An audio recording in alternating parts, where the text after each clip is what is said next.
to a brand new series of local heroes. I'm starting on Blackfriars Bridge because this week all my heroes come from London. My first hero was a Frenchman who spent most of his life in this country and knew many of the great pioneers of modern science like Christian Huygens, Robert Boyle and Isaac Newton. He was a great believer in the freedom of scientific information, and as a result of that he died poor and unknown. Which is amazing really, because he was a brilliant engineer, he invented the pressure cooker, and arguably he invented the steam engine. His name was Denis Papin. Denis Papin trained to be a doctor, but gave it up for the burgeoning world of science. When he moved to London in 1675, he became assistant to Robert Boyle. Robert Boyle was arguably the first real chemist. What's more, Boyle was one of the founder members of the society which now meets here at Carlton House Terrace, the Royal Society. So Papin automatically got to meet all the important people in English science. And he got to understand Boyle's work on gases and pressure. And he didn't just understand that, he used it to invent the steam engine. And this is Denis Papin's steam engine. It's using high-pressure steam, so I'm going to take some suitable precautions here. I'm making my steam in a boiler over a camping gas stove. And the steam comes up here and along this pipe. And if I open this tap at the end, and this one, you'll see the steam coming hissing out. Now, because I don't particularly want to blow myself up, I've got a safety valve here, invented by Papin. And you'll see there's a brass cap with a hole in it and a nail jammed in the hole. And if I lift up the end of this lever, you can see we've got high pressure steam in there. Okay, now how's it going to work? Well, all I have to do is to open this one valve here, and the steam will come out down here into this cylinder. It should push that piston down, and that will push the water down in front of it, and the water will go along this pipe, all the way along here, up there, over the top, and drive this massive turbine and make electricity. Let's see if it works. So all I've got to do is open this valve. There, look, the piston's going down, and look, we're spinning the turbine, making a massive amount of electricity. We could probably run the Millennium Wheel on that. Oh, we've got to the end of the stroke. I need to switch that off, switch this on, open that, and let water back into my piston again. What happens now is that water is running by gravity from the bucket along here and back into my cylinder. And when that's finished, that stroke, I'm ready for the next stroke. So we shut that off, we close that one, and now I'm ready for the next one. Open this valve once more, down it goes, and there I'm driving my piston yet again. So this was Denis Papin's steam engine, described by him in 1698 and perfected, he said, over the next 5 years. It was at least 100 years ahead of its time, so why haven't we heard of Papin's engine? He was obsessed with freedom of information, and he didn't believe in patenting anything. So he rushed his experiments into print, even when they didn't work very well. Others improved on his ideas and made a fortune. He died in obscurity. But one of Papin's inventions did stand the test of time. And it's still with us today. He called it a new digester, or an engine for softening bones, and we call it a pressure cooker. Under pressure, liquids boil at higher temperatures. So in a saucepan on the stove, you can never get water above 100 Celsius. But if you look at this, you'll find it's now boiling at, look, 118. So it's gone up considerably, and that was exactly what Papin wanted. He measured his temperature by taking a drop of water and putting it on the top of his digester, and then seeing how long it took to evaporate. He didn't have a clock, so he used a pendulum. He would set it swinging and count the number of swings while he watched the water evaporate. So, for example, in experiment 11, on the 13th of July, he took a very old tame rabbit, which he said is but a pitiful sort of meat, and he put it in here. Underneath, he fired up 6 ounces of coal until that drop of water took just 4 seconds to evaporate. The pressure inside was 6 times normal atmospheric pressure. That's terrifying. The results were spectacular. This very old tame rabbit, he said, came out with the bones all soft, the juices turned to jelly, and tasting like a delectable spring bunny.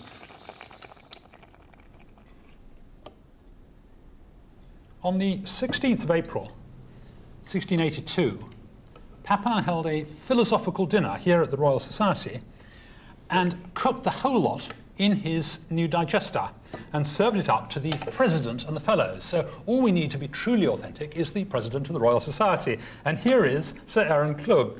Thank Sir you. Aaron, would you like to just taste that and see what you think of it? Yes, I will, thank you. Sir Aaron is a biochemist who got the Nobel Prize for working out very complex biological structures. So who better to pass judgment on my pressure-cooked lamb stew? Oh, it's good. Is it? Yes. Nice and tender. Reasonably cooked. Yes. The flavour has wonderfully mixed, hasn't it? It's very good. Yes. The gristle has a good taste. People on the whole don't eat gristle now.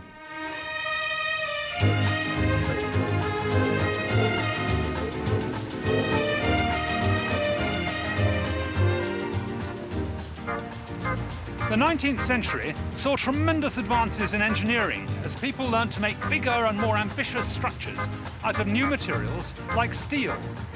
But my next hero realized that just as important as making things was breaking them. And he built an enormous machine to break things from boilers to bridges. His dedication to destruction made engineering a safer and more scientific profession. His name was David Kirkaldy. The son of a Dundee merchant, David first tried his father's profession, but never settled. A friend got him a job at Robert Napier's Vulcan foundry near Glasgow. He spent the rest of his life thinking about the problems of making strong, safe structures. His official job was as chief draftsman and calculator, and he was a brilliant engineering artist. His pictures were even exhibited at the Louvre in Paris and at the summer exhibition of the Royal Academy in London, and there can't be many engineers who can claim that distinction. His life changed when they got an order at the foundry for 2 boilers to be made out of a new sort of steel, and Kirkaldy realised they had no idea how strong this material was. So he designed a whole lot of tests to find out. He then decided this work was so important he ought to give his life to it, and he resigned from his job at the foundry, and with his own money he designed and built a vast machine to test the strength of materials. It was to be installed right here at number 99 Southwark Street, and his whole philosophy of life is summed up by the inscription over the door. Facts, not opinions. It's a pity that not all engineers were so careful.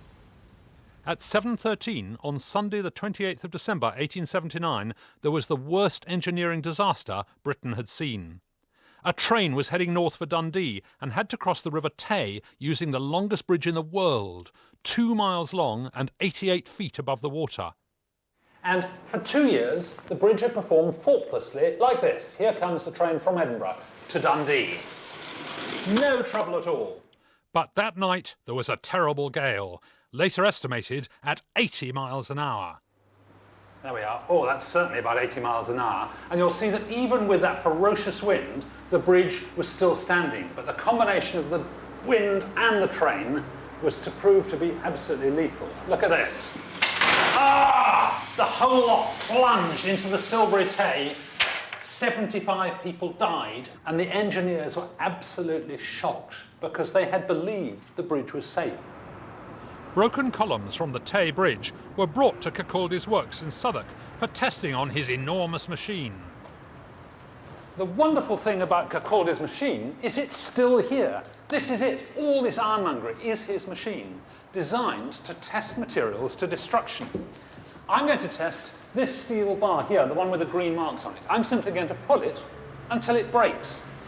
The whole thing is really like a giant weighing machine. The motive power is up this end.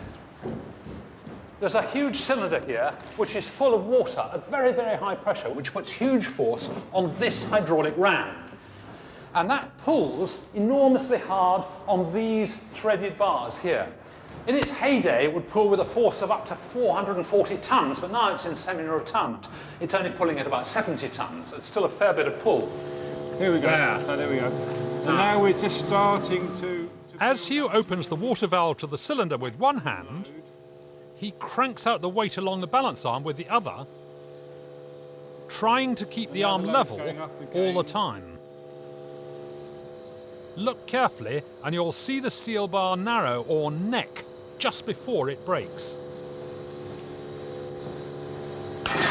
So, what's the force? What force did Okay, it take to now break we it? can go and read the stop at the top of the steel yard here. See, Okay. it's 60, 70, 80, 90. It's about 99. Okay, call it 100. I can do the sums then. 100 times the number of weights on here, which is 300 pounds. Right. So that's 30,000 pounds. About 15 give or take, tons, about then. 15 tonnes. Kirkaldy's amazing machine was designed to test pulling, crushing, bending, twisting, shearing, punching, bulging, buckling, collapsing and bursting strain. Kirkaldy realised that things weren't just strong or weak, but they were strong or weak in particular ways. Now, he was generally working with rather tough things like iron and steel, but I'm going to use some slightly less conventional engineering materials, carrots and breadsticks. And I'm going to test them first in tension. Tension is where you really need strength for, say, bicycle spokes and anchor chains and those bracing ties on the Tay Bridge. Okay, I've got a rig here. I've got lead shot, which when I open these gates will pour down the chutes into these old beam tins and it will put my carrot and my breadstick under tension. Let's see what happens. As the Tay Bridge yielded to the wind, the cross ties were under unexpectedly high tension and gave way.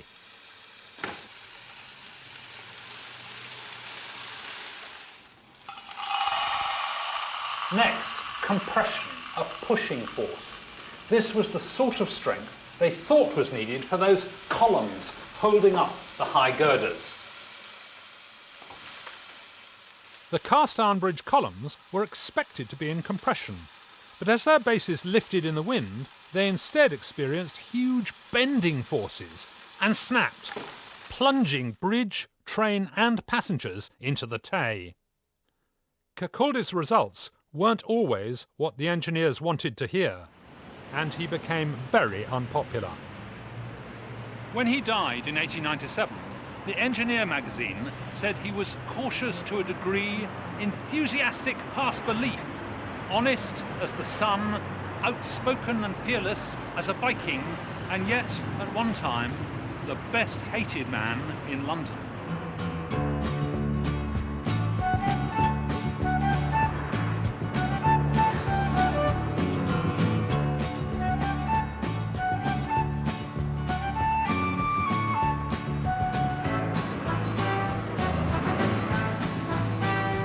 This is St Mary's Hospital, Paddington, where the patients have their fair share of heart problems, like irregular heartbeat, for example.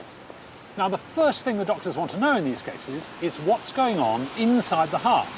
Obviously, they can't open them all up and have a look, and there's only so much they can find out by listening, even with a stethoscope. My next hero, working right here, worked out a way of finding out what's going on in the heart using just a tube of mercury and 2 bowls of salty water. That became the ECG machine, and his name was Augustus Waller. Augustus's dad, Augustus Volney Waller, did pioneering work on electrical impulses in nerves, and Augustus Jr. was determined to follow in his dad's footsteps and become a professor. This is actually known as the Waller room. Since 1842, it was known that every time an animal's heart beats, there is, just before the beat, a tiny little pulse of electricity, and lots of people were trying to measure it. Unfortunately, you had to open up the animal first and clamp electrodes on its heart, but it was very interesting to everybody, and Waller used to measure this little pulse an instrument called a Lippmann electrometer, invented by a chap called Gabriel Lippmann. This was essentially just a U-tube like this, fat on one side and thin, a capillary tube on the other. This was half full of mercury, and on top of the mercury in the capillary was a little bit of dilute sulfuric acid. I've got one made up down here. Have a look. Here's my U-tube going around here. This is the fat side, and this is the thin side. And you'll see they're half full of mercury up to there and there. And on top of the mercury, there's a little bit of salt solution. And there's a wire poking down into the mercury and into the salt solution. What's really weird is that when you pass a tiny pulse of electricity through those wires, just watch what happens. 1, 2, 3, go. 1, 2, 3, go. 1, 2, 3, go. The mercury does a little leap upwards each time the pulse of electricity arrives. And the reason for that is that the electric current changes the surface tension of the mercury, which allows it to jump up in the capillary tube. Waller realised that if he was going to use this to measure and even record a trace from a heart, he'd need to amplify it because it's such a small movement. So he fixed his Lippmann electrometer onto a projector. And I've put mine onto this projector, which is actually an overhead projector lying on its side. And if I switch it on, you'll see that the light goes up there, hits the mirror, and goes right over here to the wall. And here is an image of my tube. This is the U tube coming over here. This is the capillary side. And here is the top of the mercury. And this is the salt solution. The picture is upside down. He wanted to use this to record a heartbeat with time. So obviously he needed to have a moving background so that this would, as it were, move along the wall. And he used a toy train like this. Lovely idea. Here is the train. Here is the photosensitive paper that he's going to run across to record an actual electrocardiogram on the paper. So I switch on the train, 1, 2, 3, go. And I'm recording my heartbeat as the train goes along. Isn't that a lovely idea? Until 1887, this was just an experimental procedure because you had to open up the animal to put the electrodes on the heart. And obviously this wasn't much good for people. They objected to being opened up just to see if their heart was working. But then Waller had an absolute brainwave. He knew that the human body conducts some electricity, and he wondered if he could use the arms as sort of extension leads and perhaps connect the electrodes just to the ends of the limbs. So the first thing he tried was the right hand, and his electrode was a metal bowl of salty water. And the left foot, left foot, another bowl of salty water. And then he connected himself up, and I'm using a modern ECG machine here. It leaps about a bit. And look, you've got lovely spikes of my heartbeat. I'm alive. So that worked beautifully. He tried every combination of hands and feet. And he found, for example, that when he put both feet in and switched on, he got absolutely nothing. So either he was dead or the 2 feet together don't work. He tried every combination, even his mouth, using a special electrical spoon. So this was connected to the electrode. And what he found was this. The heart's in the middle of the body like that. It's about the size of your fist. And every time it fires, the electrical pulse goes from the top down to the bottom like that. Down to the bottom, down to the bottom. But the heart's not straight up. It's at a bit of an angle. And that means it's as though your body is in 2 halves divided like this. So your head and your right hand are on one side and all the rest of the limbs are on the other side. So as long as you connected your head or your right hand to one electrode and any of the other limbs to the other side, you got this wonderful signal coming out. And he'd cracked this amazing problem. He'd worked out how, without opening up the body, you could get a picture of how healthy the heart was. A fantastic breakthrough.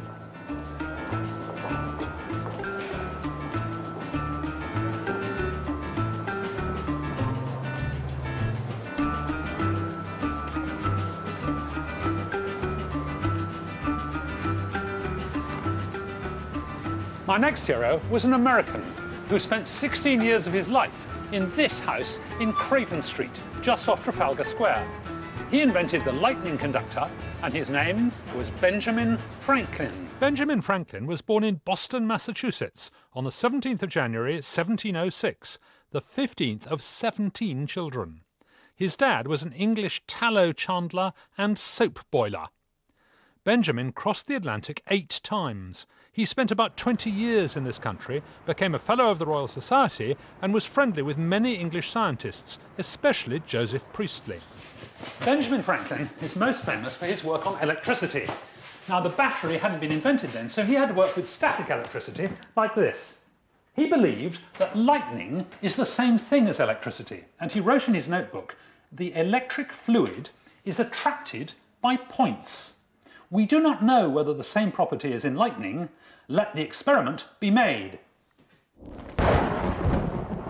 Thunderstorms were thought to be manifestations of divine wrath, and the best defence was to ring the church bells.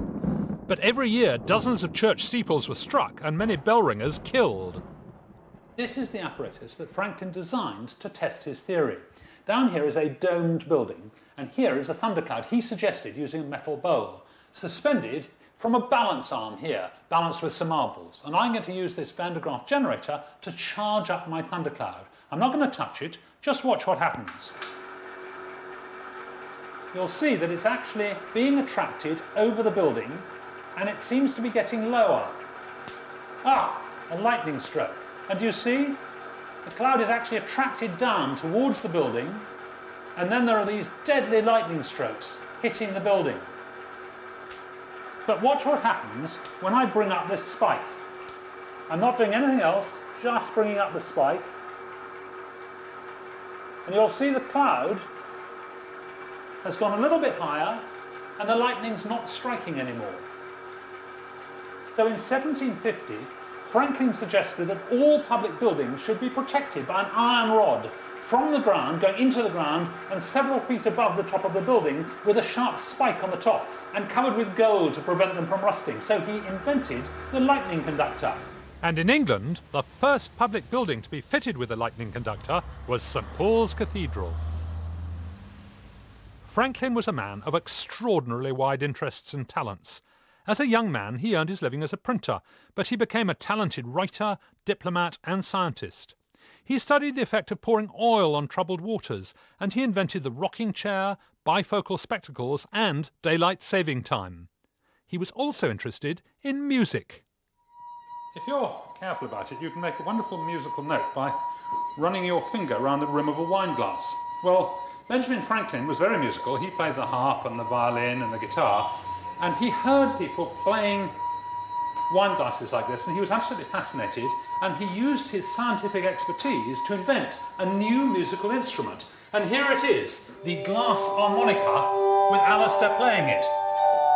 And it's actually just a whole set of bowls, not quite wine glasses, rotating like this. So instead of rotating his finger, he's rotating the bowls. How did he come to invent this thing? Well, Franklin attended a concert, a chap playing the musical glasses, which was very fashionable at the time. He was absolutely captivated by the sound, but he identified the difficulty for the player was in having to keep the finger rotating around the rim of the glass. He thought there must be an easier way of doing it. Perhaps if the glasses themselves rotated. Oh, that's very cunning. And he arrived at this, and I rotate them by using my feet. This is a Mozart piece composed for the harmonica. But what Franklin himself most enjoyed Press a bit harder to begin with. That's it, now hold it there. were Scottish folk tunes, which is great because that means I can join Alistair playing the drone. That is fantastic. Well, I'm sorry, that's all the heroes from London. See you next time.